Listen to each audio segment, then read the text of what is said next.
morning, evening, afternoon, everyone.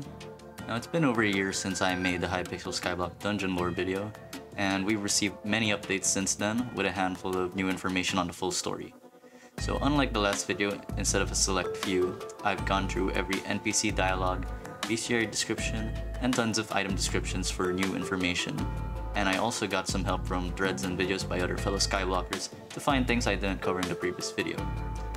So with all of this, I thought a timeline would be the most precise way of telling the full story of Hypixel Skyblock. The time frame for Skyblock is defined by AE in the dungeon journals, which means ancient era, so I'll be pretty much using that for this video. Also, this symbol on the top left will turn gold if ever the time span of the current event on screen is estimated, so be on the lookout for those if you have some doubts.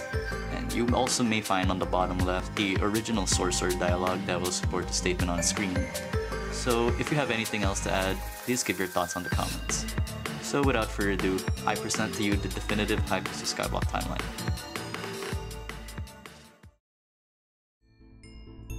So the universe of Skyblock actually lacks an exact origin, but we can still derive a couple of things relating to its development. First, contrary to how we recognize the world of Skyblock, the Earth used to be whole and was not just a bunch of floating islands. Second, our dimension coexisted with many others, the only two that we have knowledge on being the Rift and the Dragon Realm. And finally, the Earth can be comparable to ours with the existence of certain prehistoric animals, and the overall story having more advancements regarding technology and magical prowess.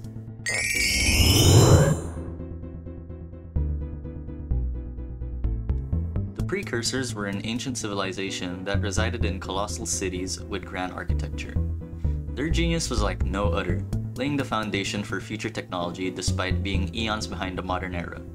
Some of their notable relics and creations consist of laser shooting eyes, huge boulders, giant swords, and lassos. One day, the entire precursor race goes extinct without a trace, and their cities burrow underground over time. The only remnants left behind are laser shooting robots known as the automatons, who guard the civilization's ruins. As time went on, other beings and civilizations, old and new, stepped around different parts of the world, each having their own unique history and skill sets. This segment will only cover the ones that are important to the story and ones that we have vast amounts of knowledge on. First off are the dwarves, a race of dedicated miners that explore and spelunk the grand mountains and caves of the north. These beings chose to build their settlement in a cavern full of mithril and titanium veins, with a giant structure known as the Fallen Star already hanging on the ceiling long before they got there. This place will be known later on as the Dwarven Mines. They construct a giant kingdom and also a grand forge below the grounds of the Fallen Star, although one particular area of interest is a bunch of tunnels in the center of the mines. While the dwarves did set up a lot of mine shafts around this area, the surrounding minerals were so tough that they could not even break through them. Eventually, a very tough and cold mineral known as glaciite seeps its way through the deepest depths of the tunnels. It was so tough, in fact, that even the heat of the dwarves' great forge was incapable of melting it. Strangely enough, the glaciite seemed to be alive, spreading all throughout the tunnels and mine shafts, either killing with harsh frostbite or controlling anyone unfortunate to make contact with it. Now, despite its danger, the glaciite eventually stopped spreading into the rest of the mines in an area that we know today as the Great Ice Wall, and the tunnels are dubbed the Glaciite Tunnels. Back at the kingdom, one of the kings, Devan, was a legend amongst dwarves, and on his own ventured deeper down the dwarven mines and into an area that we know today as the Crystal Hollows, discovering new minerals and a very valuable alloy. It is even suggested that he had a run-in with the giant magma cube Baal in the magma fields. Now, the discovery of the Crystal Hollows opened up the path to the Glaciite Tunnels, as the dwarves now had tools that are strong enough to break the minerals. At some point, Devan ventures deeper beyond the Glaciite Tunnels and disappears, leaving behind a bunch of treasure and his prized pendant. In his absence, other great dwarves claim the throne and continue his legacy, and you can find some of them in the statues around the Dwarven Mines. Now, under their orders, no dwarf sets foot past the Great Ice Wall and instead focus on the Crystal Hollows to build settlements. However, the order was eventually abandoned as holding out in the Crystal Hollows was deemed too difficult as its structure seemed to be in constant movement. The second civilization are the humans, which were one of, if not the first civilization to master the elements of magic.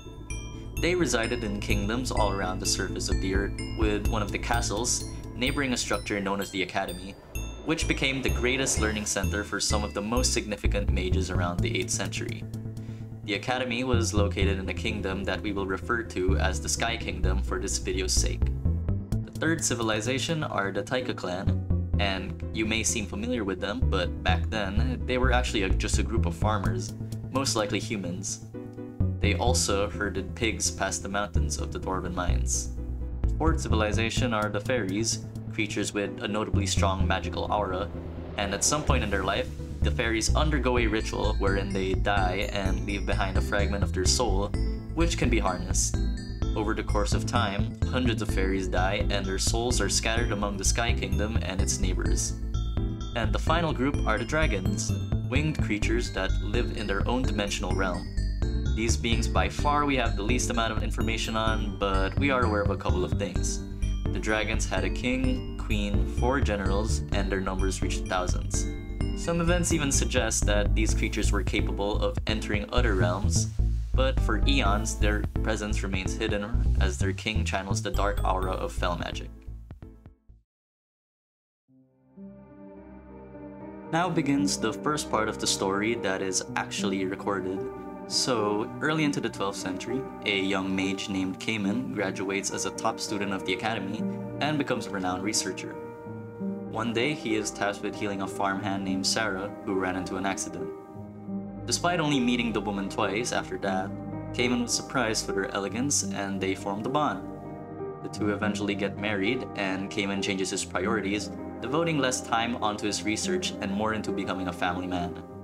As time passes, Sarah bears a daughter named Mila, and the family spend their days living a delightful life. However, everything soon changed as out of nowhere, the dragons suddenly launched an invasion on the human realm. Their king, Jaitar, who I'll be referring to as DK for convenience sake, accompanied by his 4 generals and thousands of dragons, soar the skies and cover the land in their shadows. Every kingdom falls to the might of the dragons as they approach the Sky Kingdom, where Cayman and many other mages have already united and decided to form a plan to fight back against the dragons. After a day of preparations, they conjure up a large trap on the mountaintop that will release a deadly gravitational force on whatever seems to meet it. The dragons eventually arrive, and DK perches on the mountaintop, activating the trap just as the mages planned. DK is suddenly pulled down, and the mages and archers throw everything they have at the dragon as they sacrifice themselves to protect their king. Just as the battle seemed won, DK suddenly stands up and spreads his wings. Seeing the sunlight shine through them, Cayman realizes that DK has tampered with fel magic and has already died long before the battle had started. DK unleashes a roar that opens up a breach on the mountaintop, offering his soul and unleashing a deadly blast of dark energy that destroys everything around it. As a result, many civilians, the dragon army, and 3 of the 4 dragon generals are not spared by the impact of the blast. In his final moments, DK takes flight around the earth once more, shooting dark flames and destroying everything in his way, including his last remaining general chosen. As such, the earth shatters into many floating islands, with DK's corpse falling onto the Taika clan settlement. The corpse of the general who got in his way fell into the neighboring island and the others into the void. Cayman temporarily leaves the battle and rushes back home to look for his family, but finds them dead among the debris. He forgets about the ongoing conflict and grieves in sorrow, losing everything that meant the world to him. Cayman, however, suddenly realized that if the Dragon King could use fel magic to cheat death, then it would be possible for him to learn this power to revive his wife and child. Thus, he hides the corpses and uses a spell to preserve them, hoping that he can one day use fel magic in order to revive them. In the aftermath, the event is dubbed the Calamity. Remnants of the breach stay on top of the mountain, a magical force moving in a spiral barely visible to the human eye. The survivors, mostly consisting of the Academy's mages, immediately get into work extracting DK's heart, and buried it within a verdant island on the west. Those who were unfortunately killed by the rampage were buried in an elaborately large underground burial site known as the Catacombs. Cayman seizes the opportunity and requests for the dragon heart to be studied, but the Academy's council disagrees due to its dangerous potential. Cayman resigns from the academy and creates a hidden laboratory on the Heart's Island and moves the corpses of his wife and child there. He spends the next 7 years mastering the arts of fel magic in secret. Meanwhile, on the Taika clan settlement, DK's corpse corrupts the island, morphing a giant volcano in the center over the years and turning the surrounding sky into a red color. The volcano eventually erupts, spewing out chunks of sulfur, causing new creatures to appear all over the island. The Taika clan's pigs ate the sulfur and turned into humans that we know as piglins, who all move as a tribe and reside in the remains of DK's body. Due to the lack of food, the Taika clan dwindle in numbers as they are forced to fight the new creatures for meat. The remaining members build a cathedral and pray to the red sky for a miracle to happen. Back to the Sky Kingdom, a mage named Dr. Emmett finds an orphan baby among the wreckage of the Calamity. He decides to take responsibility of the boy and raises him in his late parents' home at the mountaintop. The boy is named Latrop and grows into a remarkable young man while also becoming acquainted with many of Dr. Emmett's friends from the academy. Strangely, Latrop had this ability to receive dreams and visions about events that he could not fully understand. Dr. Emmett theorizes that these visions were a side effect from the breach and devotes his studies in an attempt to enter it.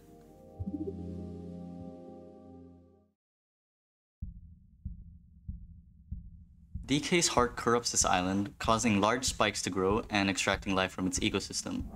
Creatures known as the Endermen, or Fells, are formed and walked amongst the island. Cayman's body takes a toll from the magic and knows that he needs to make a move very soon. He drags the corpses of his loved ones to the heart and channels fel magic to them through his body. The experiment was a success, but only to some extent.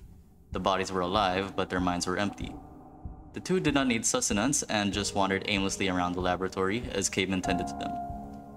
One day, Cayman sees his child hold her mother's hand, and this motivates him to continue on with his research.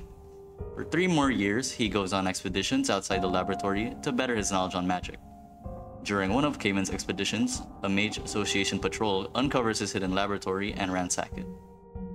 When Cayman returned, he found all of his powerful scrolls gone, and the worst was that he saw his wife and child mutilated in their bedroom.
Channeling his variant of fel magic, Cayman uses his new form to attack the castle, but falls short to the mages of the academy. The aftermath of the Wither King's rampage mimicked the Calamity to a weaker extent, still not reaching the academy but still causing major damage to the nearby settlement. Instead of finishing the giant monstrosity, the mages lock him up in a magical cage on the southeast corner of the Sky Kingdom Island. The scrolls stolen from the laboratory were kept in the Academy Dean's magical vault. During the Wither King's rampage, a war hero and his wife unfortunately die protecting their child Necron. The Academy Dean takes pity on the boy and decides to take him in to teach him to be a mage. Now, unlike any student and mage, Necron held a fascination with the scrolls kept by the Dean and tried everything to read them to no success. Now, decades beyond the events of the Calamity, the Taika clan is visited by an unknown entity we'll call the Hero. The hero shows them that sulfur can give them magical abilities and begins teaching them the basics. The effects of the magic also shape the Taika's appearance into purple elves with glowing yellow eyes and big noses. The hero eventually leaves and the Taika people honor them by building a statue. For nearly a millennium, many continue to pray in the cathedral for gratitude and hope that their savior may return one day. Meanwhile, the Piglin's great chief Malik dies and is cremated, and per tradition, they send the dead off to the volcano as an offering because the volcano's sulfur gifted them sentience. Now coincidentally, the volcano receives its largest recorded eruption, so strong that it released a ton of trophy fishes towards her settlement and quite possibly the entire island. Now the Piglins believe that the dead reincarnate to lava sea creatures, and yeah, they just kinda slip into the lore here, since it's the only time they are mentioned. Anyway, a large lava kraken named Kudra is born in a hidden layer under the same island. It feeds on sulfur and grows a cult-like following among the deep lava sea creatures, supposedly even blessing a certain lava pool below the volcano with a creature known as the Flag Blast. One of its followers writes the Bobbin scriptures, which would be read and worshipped by some of the entities on the island, as well as some of the strongest sea creatures in the far future. Somewhere in this period, the Guild of Thieves take in a 15-year-old street thief named Livid. In just 2 years, he goes from one of the guild's most gifted members to a full-blown assassin. The young man constantly boasted about the bloody scenes of his many contracts in detail, which brew hate from his peers. The other thieves try to eliminate him, but the heavily skilled Livid returns the favor. 17 years after the Wither King's rampage, Necron is regarded as the worst student of the academy, being unable to perform basic spells, and often getting into heated arguments with his professors, only not being expelled due to his relation to the dean. One night, he laments to himself and his grimoire as he believes that he won't make the cut for the upcoming mage exam. Necron stops ranting as soon as he realizes a piece of paper slid under his door. Upon reading its contents, Necron quickly locks the door in panic, realizing that the paper right in front of him was one of the Wither King's forbidden scrolls that was supposedly locked in the dean's vault.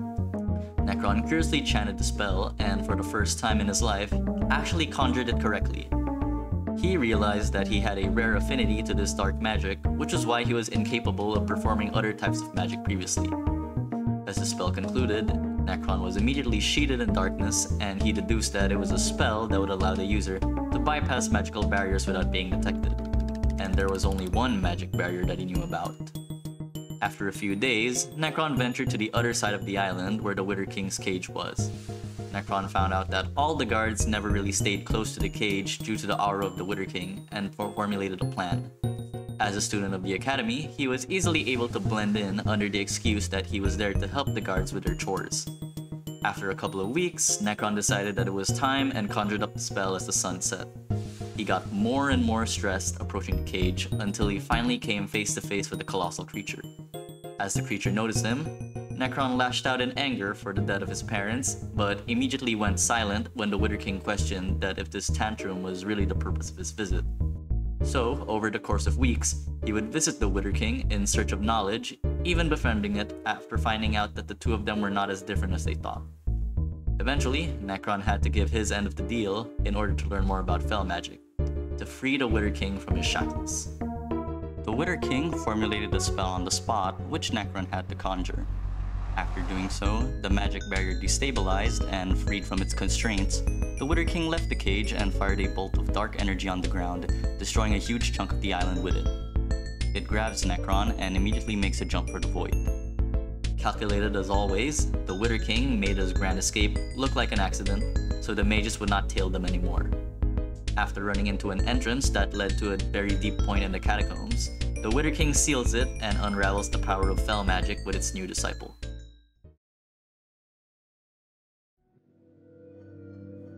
Ever since the Wither King's disappearance, nothing really catastrophic or noteworthy takes place in the Sky Kingdom, though at some point, many people start to grow skeptical as others disappear out of nowhere from the streets at night. Going back to Latrop, he has fully grown up to an elegant young man, but his visions begin to contain some eye of some sorts. Dr. Emmett makes a critical discovery about the breach and requests Latrop to deliver a letter to his colleague in the wilderness. He is told to take the zipline to the castle, march to the colleague's place to deposit the letter, and spend the night in the inn below the mountain. Now, before we move on, there is kind of a small plot hole in this part of the story, because in the journal entry, Latrop does deliver the letter, but in a future interaction with Dr. Emmett, he says that the letter never reached his friend. So for parody, we'll just assume that he did deposit this letter, but the friend somehow never received it. The assassin Livid heavily refined his technique for years, that all his recent killings did not really satisfy him. He wanted more, deciding to go for a more high-profile target, starting off by entering an inn. Eventually, a mysteriously tall and caped man with a chest enters the inn and sits across the crowd of people, catching the assassin's attention. Latrop also enters the inn and eats dinner in the opposite side. Strangely, Latrop felt deja vu seeing the caped man as he recognized him from a prior vision. Livid notices Latrop's strange sense of familiarity to the caped man and approaches him pretending to be drunk, asking questions. Latrop also recognizes the assassin from his visions and blurts in panic that the caped man was a merchant he worked with before. Satisfied, Livid makes his leave. The caped man goes upstairs to his room, and Latrop soon enters his room with a feeling that something terrible will happen later that night.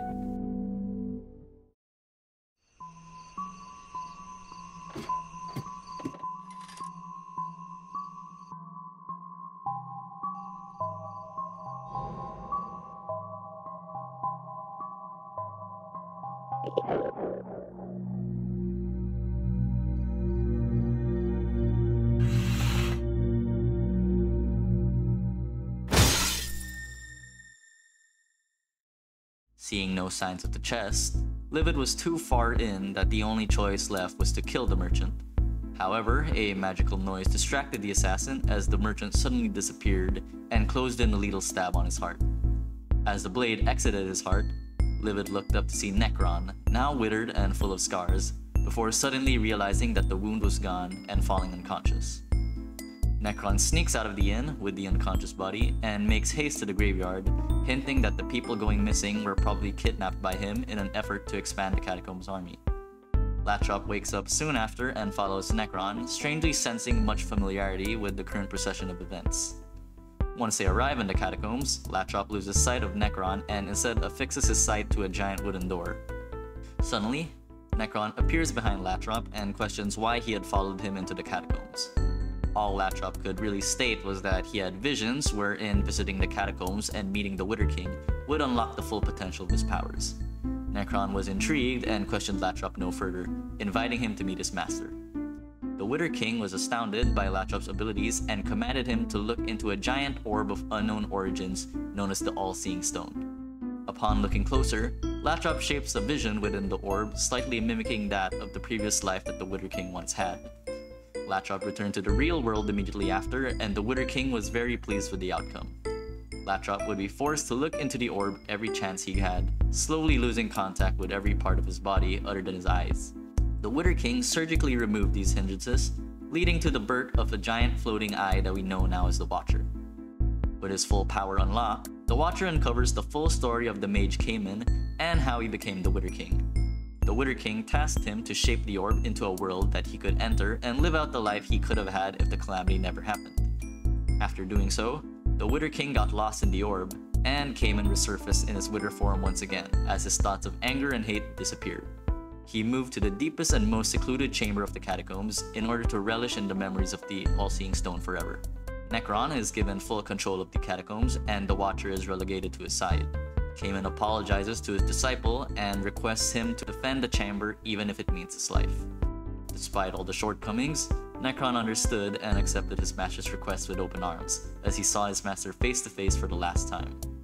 After all these events, Necron and the Watcher still share respect for one another, constantly rediscussing and sharing their experiences with their master.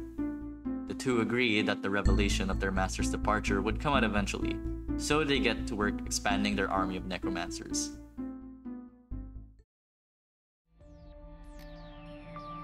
Dr. Emmett is left in a major dilemma, not only losing his adopted son Latrop, but also realizing that the confidential letter to be delivered never reached his colleague. His friend Alatar duplicates the letter, and the Doctor travels up the mountain to deposit it.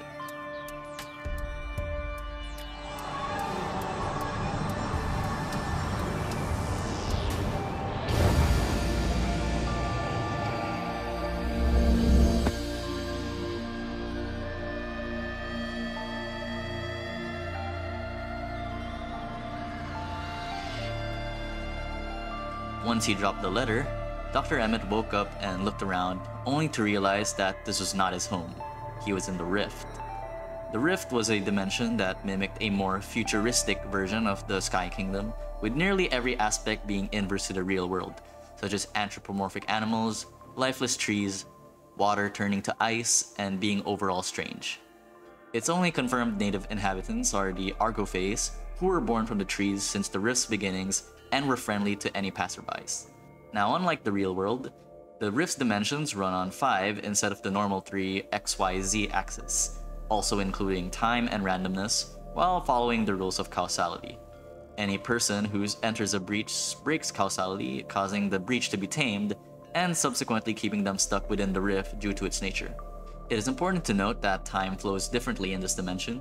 Certain areas of the rift, excluding the mountaintop, can only be accessed if one has mastered time to some degree, but most entities who find themselves stuck are restricted and have unlimited time, choosing only not to go up the mountain. Each day in the rift is classified as a business day, widely estimated to last approximately 1 year in the original dimension. Many developments arose within the catacombs during its near 4 centuries of hiding. A mage known as the Professor moves to the catacombs after failing the mage exam thrice, and a powerful necromancer named Storm also joins their ranks, most likely being a member way back even before the Wither King moved to his chamber. Livid also becomes a member and is mocked by his subjects, presumably because of his defeat to Necron, who has now fully completed his transformation into a Wither. Storm, on the other hand, also undergoes this process and is on track to receive his other 2 heads. The bottommost floor of the catacombs is redesigned into a coal factory for the Wither skeletons, which, combined with necromancy, become the backbone of the catacombs army. Cayman in his slumber masters a new spell consisting of dragons if ever any adventurer who delves deep enough dares to bother him. In the early autumn of 1531 AE, a young girl named Carol visits the catacombs in order to pay respects to her deceased grandmother. However, during this particular visit, she finds empty tombs and a new pathway. Out of curiosity for the missing bodies, she traverses further into the catacombs and meets a horrifying sight of her grandmother's reanimated corpse. Carol barely escapes and contacts the Mage Association on the matter. The Mage Association finds the reanimated corpse of Carol's grandmother and lures it into a laboratory for research. Dr. Miles of the Mage Association and Roy of the Adventurers Guild were assigned to experiment and record the zombies' properties. The zombie is named New, and over the course of 1 month, the duo are exposed to its fast regenerative abilities. They watch in interest as the zombie gives birth in a test, and they see how rapidly the undead infection spreads. The next day, the baby quickly develops more feral to the old and slow state of its parent. Dr. Miles returns later to find Roy mutilated by the baby zombie, forcing both zombies and the experiment to be terminated altogether. The king arranges a garrison containing 50 men to be led by General Dan and 3 mages, being their greatest Solomon, the arrogant Sadan, and the personal mage to please the people and to act as the inscriber of their venture. The group set out early the next morning and were expected to stay a maximum of 5 days in the catacombs. In the beginning, the group does not really encounter anything special. Some of the younger soldiers become paranoid, claiming that the skulls on the walls are moving, and this feeling begins to extend to the older soldiers as well. Sadan gets a quick glance of the Watcher stalking him once on the first floor and twice on the second floor. Staring directly at it, strangely uttered words into his head, but he shrugs it off as it was seemingly the only person to notice it, surprised that even Solomon, a powerful mage, could not detect its presence. 16 hours into the expedition, the group inspected the large crypt and decided to spend the night there. However, a zombie manages to enter the crypt past the 2 guards in the front, fatally biting the brain of a soldier named Albert, and in the struggle, bites another soldier's arm. Solomon quickly struck the zombie with lightning, and the group is left baffled on how the zombie managed to get in at all. Solomon notices a fluid on the arm, which he believes is the source of the infection. So the group burns the body as a precaution and theorizes that the killing blow against the undead is destroying their brain's amygdala. No longer than an hour later, the group left the crypt and encountered a Wither skeleton for the first time near the second floor's end. The creature managed to kill 3 soldiers before General Dan struck it down with his blade. Seeing the creature's form, Solomon was reaffirmed that the Wither King was still alive and tried to convince General Dan to turn back. The general, however, denied this request since they were only a day in, and suggested that they do so after exploring the 3rd floor. Deep into the 3rd floor, the group noticed giant pipes, meaning the catacombs are connected to the sewers despite being so low in. Editor HaxR here. Just want to note that this room is most likely the floor 3 boss room, however I already made the renders in a different room, so yeah. They rest in the biggest room yet for lunch, and Solomon finally convinces the general to end the expedition. Suddenly, the group is ambushed by a horde of skeletons, zombies, and spiders from all directions. General Dan, Solomon, Sadan, and a group of soldiers fight off the horde, while the inscriptionist and another group of soldiers find an opening and escape. One of these soldiers following the inscriptionist suddenly clawed his eyes, emitting a white glow, before leaping towards his peers and killing them. Sadan is the next person to find an opening to escape, running into the Watcher again. This time, the eye makes its move and breaks into Sadan's memories, deeming him a special individual and spares him for special purposes. General Dan suddenly takes down another Wither skeleton and emits a loud battle cry, giving all the remaining soldiers hope that they will make it out alive. Suddenly, Solomon senses a strong presence approaching and warns the group as the three-headed withered Necron appears in the flesh. The Wither suddenly casts a devastating spell that quickly takes down General Dan effortlessly before firing a second one. As the remaining soldiers disperse, Solomon manages to block himself and another soldier with a magical barrier before escaping and splitting up with one another. The soldier who split up finds supplies from the inscriptionist group and marks his path with coal. After a day of going in circles, he falls into insanity after noticing one of his marks is on the ceiling now, meaning that the structure of the catacombs is in constant movement. All of the remaining soldiers eventually succumb to the catacombs, and no one manages to return to the surface alive. In the aftermath, the forces of the catacombs question why an army as strong as theirs has not set foot beyond the surface, even boasting how Necron's arrival was unnecessary. This means that Necron and the Watcher have apparently kept their master's request a secret from their own peers, but either way, Solomon is caught and interrogated by Necron before eventually being absorbed by Storm, who completes his transformation into a Wither. Sadan becomes a necromancer in the Catacombs army, and quickly realizes that the withered Storm was his father, who he hated so much for never being present in his entire life. In his anger, he trains under the Professor and becomes a master necromancer in hopes of gaining his father's attention one day. The result of his training? An army of exquisite specimens fueled by the souls of ancient warriors and wizards. The Sky Kingdom reaches its lowest point, their greatest mages and their greatest general presumed dead at the hands of the Catacombs. Concern spreads like wildfire amongst the kingdom, and many mages lose hope and resign from the academy. Months later, Necron decides that it's finally time and sends Storm to lead an army towards the castle and the academy. Despite its triumph over the Wither King and the Dragon King, the castle finally laid in ruins, and the academy, or what was left of it, fell into the endless void. New necromancers eventually entered the catacombs and become members of its ranks, namely Bonzo, a circus clown whose parents insisted him to learn the dark arts, Scarf, a boy who wants to revive his late mother with necromancy, who also becomes the professor's best student alongside Bonzo, another being Thorn the Spirit, a necromancer who puts on a grand show filled with his spirit animals, HaxR and Goldor, two powerful necromancers who'd undergo the Wither ritual and stay on the bottom floor alongside Storm and Necron, and finally, a powerful female member. Necron reflects on his journey and remembers his master's final wishes. He closes the catacombs forever and dedicates his life to fostering his community of necromancers within it. The Watcher records the full story of the catacombs with the likes of Cayman, Necron, Livid, Sadan, himself, and the expedition in a set of journal entries scattered all around the catacombs. As the world of Skyblock slowly modernized, the islands mentioned earlier all gain new names, which I'll quickly recap so you'll be on track. The remnants of the Sky Kingdom would be known as the Hub Island, the now transformed island of the Taika and Piglins would be named the Crimson Isle, and finally, the island holding DK's heart would be named the End. Each island undergoes many changes, which I'll try to go through one at a time, but since some events happen one after the other, it might get confusing, so listen well. In the Crimson Isle, the Taika clan finishes the construction of their town, Scarleton, and deem themselves the Mage faction. Following Storm's rampage on the castle and academy, the cathedral becomes the new academy and home for the greatest mages and students, causing it to lose its original touch as the worship grounds for the hero. The Taika clan's magical capabilities eventually grow advanced to the point that they are the first people to master the abilities of teleportation, telekinesis, and telepathy. They also create a device known as the Ability Phone, or Abby Phone for short, and get help from the fairies to set up the network. Near the present, two rowdy Taika brothers named Maddox and Aatrox are born without magical affinities and get kicked out of the academy for an incident which makes them move to the hub.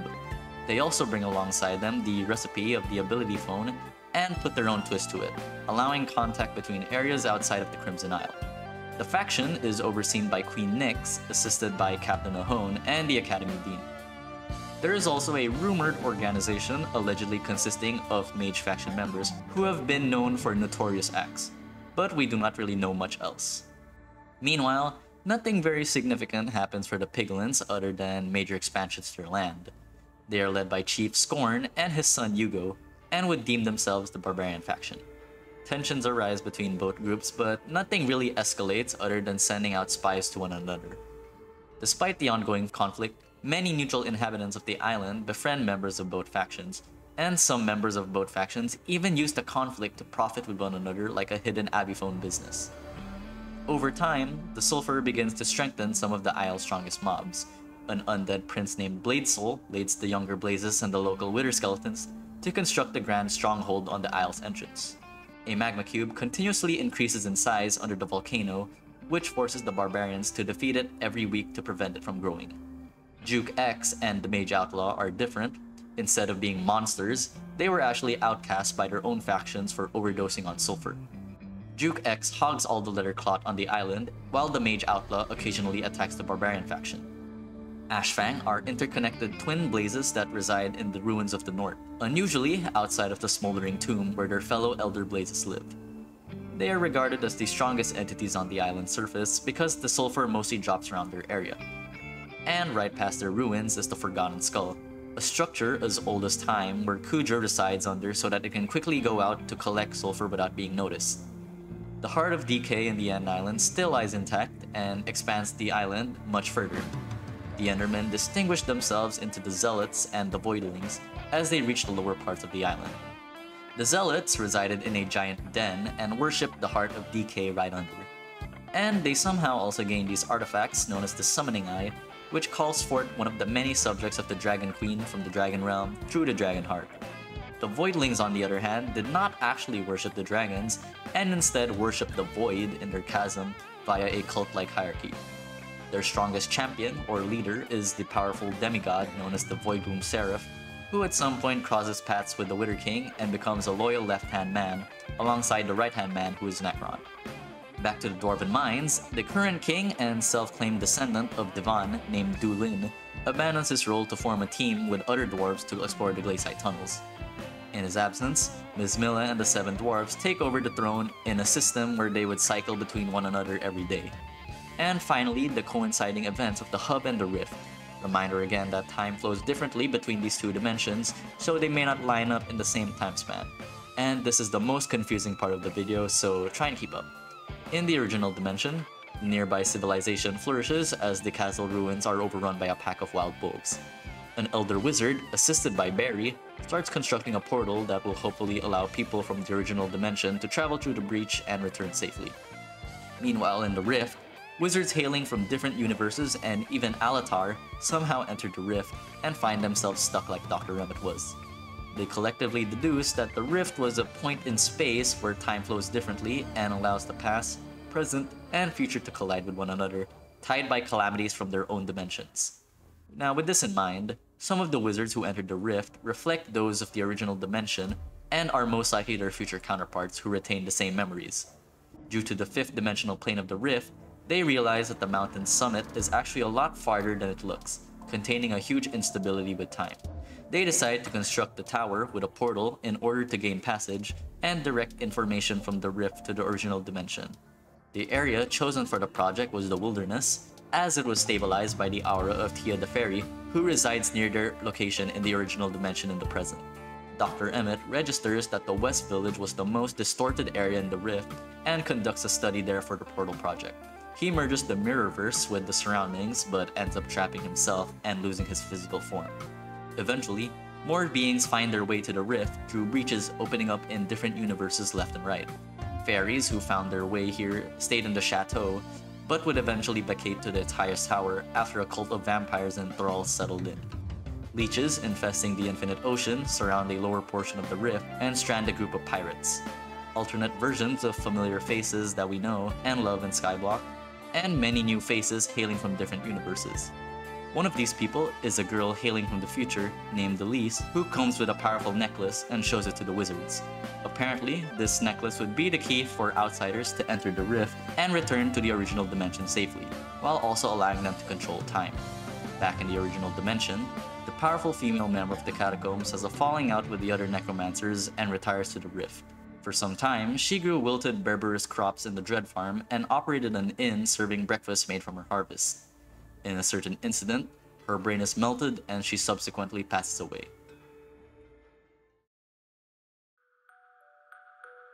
Finally, after a long journey, we've arrived in the present. For this period, it seems that some major event happened, changing the time system, which I'll define through the in-game calendar instead of ancient era. But I'll mention things chronologically instead of jotting down the in-game years to make it simpler. An NPC from the Dwarven Mines states that out of nowhere, a bunch of people started appearing, which we can allude to as the inhabitants of the hub and the player. In the Wizard Tower, Barry drops all work on the Portal project in an attempt to become the mayor. In this period, many brave adventurers enter the catacombs and battle Necron's necromancers and Army of the Dead. Strangely enough, many of the forces consisted of rotting adventurers, meaning that humans may have found some way to rise beyond the grave. The dwarves reopened their minds to outsiders who were commissioned by the king to help with certain tasks.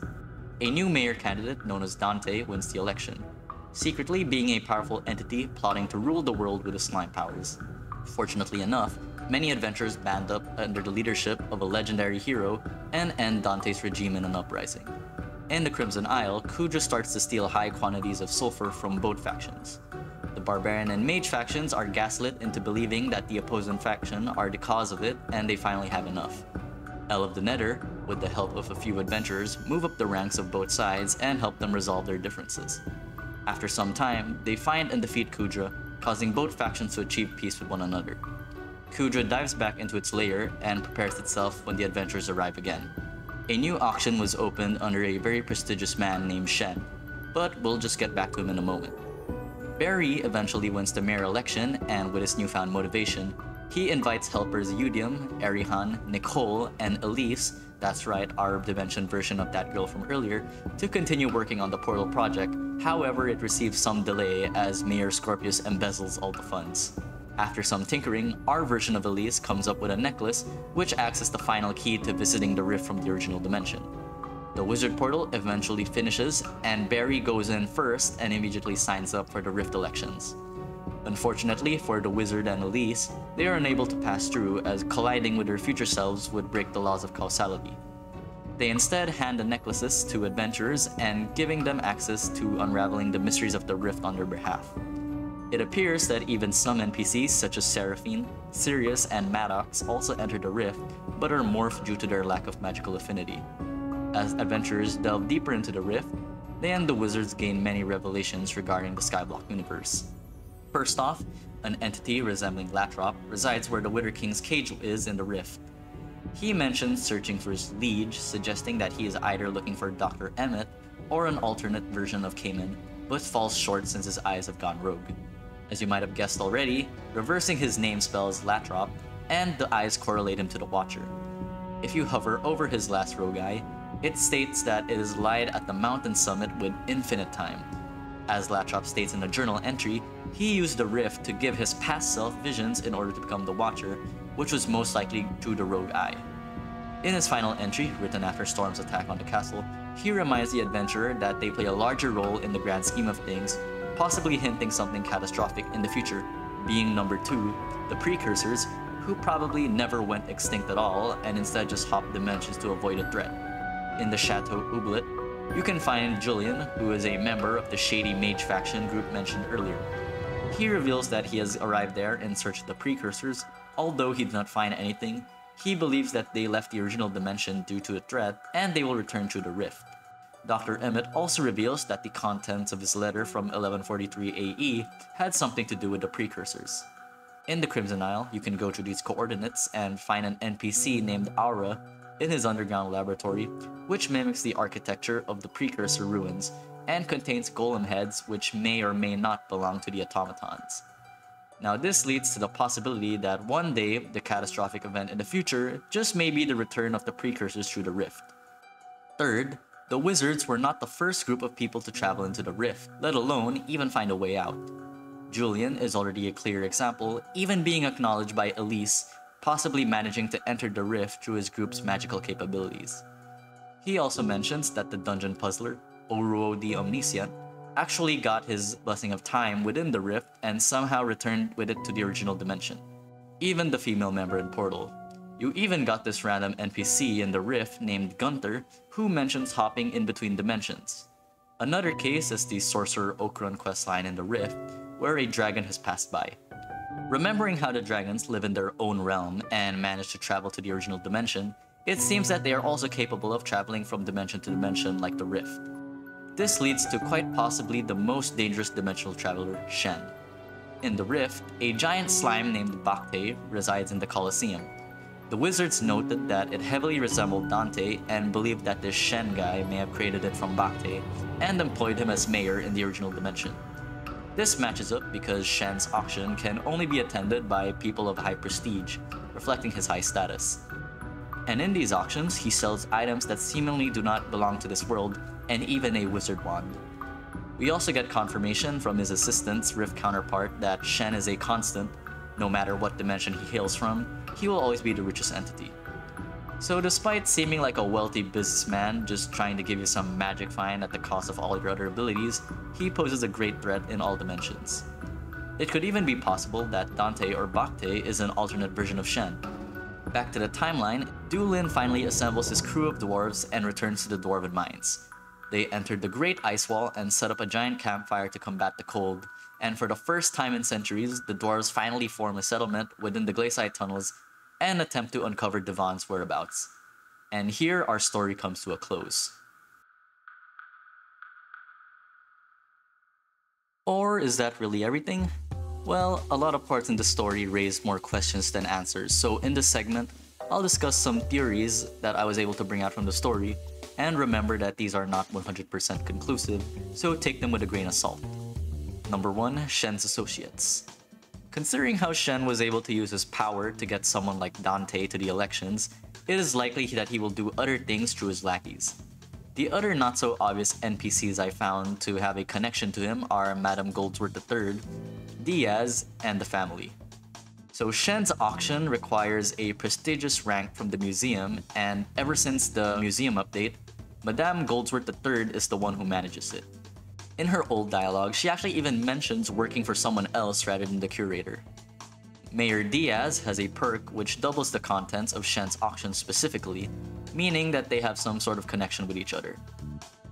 Another group that seem to learn of Shen's ways of interdimensional travel and smuggling are the family. The Dark Auctions catalog seems to obtain some otherworldly artifacts, and some of them definitely originate from the Rift just like Shen's. Number 2. Devon's whereabouts. Most of the things we learn about Devon are only through the descriptions of the certain items from the mines. And we know that the glacial tunnels was the last place he went before going missing. So I came up with a theory on his whereabouts using coinciding events from the timeline. In the tungsten description, it is stated that the minerals from the tunnel were unbreakable until Devon found stronger minerals from the crystal hollows. His expedition in the glacial tunnels took place after the glacial had already spread.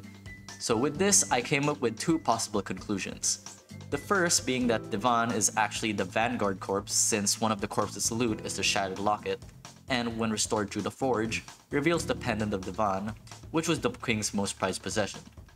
Devon was also known to venture where no other man has, and the room where the corpse lies is the rarest mineshaft in the game. But for the second theory, maybe this corpse is actually not him. One of the definitions applied to Vanguard is a frontline group of an army. Perhaps Devon did not enter the mines alone and came with a group of his vanguards. Maybe Devon leaves his pendant with the vanguard before splitting up as they eventually succumb to the cold in the mineshaft. I'd also like to note that Devon's iconic armor is something accessible by other dwarves. After all, it is only named after him, and the fragments are common materials found in the Crystal Hollows. The Vanguard armor could be an upgrade to Devon armor using materials found in the tunnels, considering how an unobtainable version of this set in the alpha server has resistance to cold. Going back, if this is not really Devon, then we'll probably find out in 3 to 5 business days. Number 3. Beyond the door. Far into the glaciate tunnels, one of the structures that stands out is a giant door. At the moment, we don't really know what lies behind it, but it could very be likely something of importance. It could be an extension of the Dwarves' kingdom, since we can find some glaciate that stops on the farthest end of the royal mines, or it could be where Devon is. Number 4. The Rift Calamity. As mentioned earlier, Portal mentions searching for his liege, who is either Dr. Emmett or an alternate version of the Wither King. The cage of the Wither King in the Rift could already open up the possibility of one being there, and maybe even the Rift having its own calamity which caused the birth of its own Wither King. Number 5. Who gave Necron the Forbidden Scroll? During my initial lore video, I thought the Academy was a cathedral in the Crimson Isle, and I thought that the Shady Mage Association or even the hero was the one who managed to steal the scrolls, but this is false. The Academy Necron stayed in was actually the one in the Sky Kingdom, and even the Wither King was surprised about his affinity. For now, I can't really draw any conclusions on who the culprit was, but I'll leave you guys to form an interpretation with what you have in the comments. Number 6. General Danis Goldur. In the old boss descriptions, when Floor 7 bosses were split into Floor 7 to 10, Goldur was actually once a battle veteran and a captain, most likely before his transformation. General Dan is also stated to be a battle veteran, and more enough, is the captain of the expedition. This statement is also reinforced by Goldur's use of greatswords and General Dan's use of a claymore, most likely the Dark Claymore that you see in Master Mode 7. Number 7. Giants are not precursors. The leading belief of players on the precursor's physique is a giant humanoid based on the giants from Sadan's boss fight. But what if I tell you that there is actually a possibility that these giants are not precursors? Immediately starting off, Sadan already says that the giants are rumored, not confirmed, to be precursors. But we can say that these giants are related to the precursors because after all, they hold certain precursor relics. A quality shared by the automatons and some giants are laser shooting eyes, which may insist that the precursor eye is actually not necessarily a precursor's eye, but an invention named after them.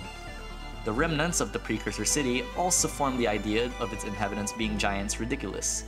The city's size can definitely fit a human-sized entity, but not a giant. This opens to the two theories that precursors are either giants with abilities to change their size, or they are really just human-sized entities. Hell, maybe even Aura from the lab with the ancient architecture is a precursor himself. Number 8. The Hidden Porters. If you ever strolled towards the Barbarian faction, you may have noticed these windows on one of the tall rock formations. Going above, there is a hole that leads to a chimney and you can find a sophisticated living quarters.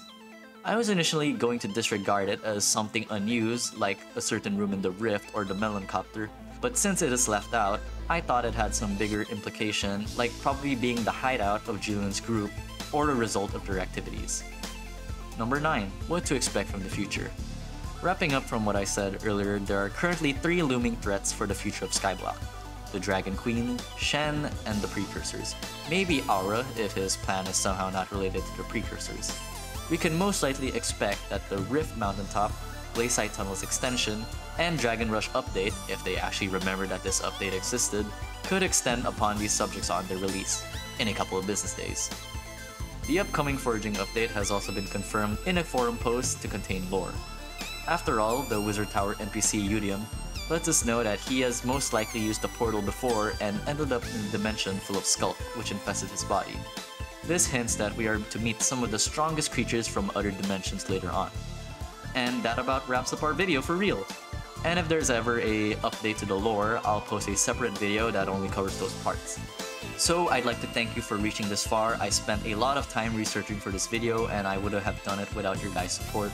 I would also like to greatly extend my gratitude to my subscribers and Discord members, especially the Hobo MC, for helping me work on this video. And if you enjoyed, consider liking the video, subscribing, and joining my Discord server for leaks on future projects. Thanks again, and I'll see you all next time.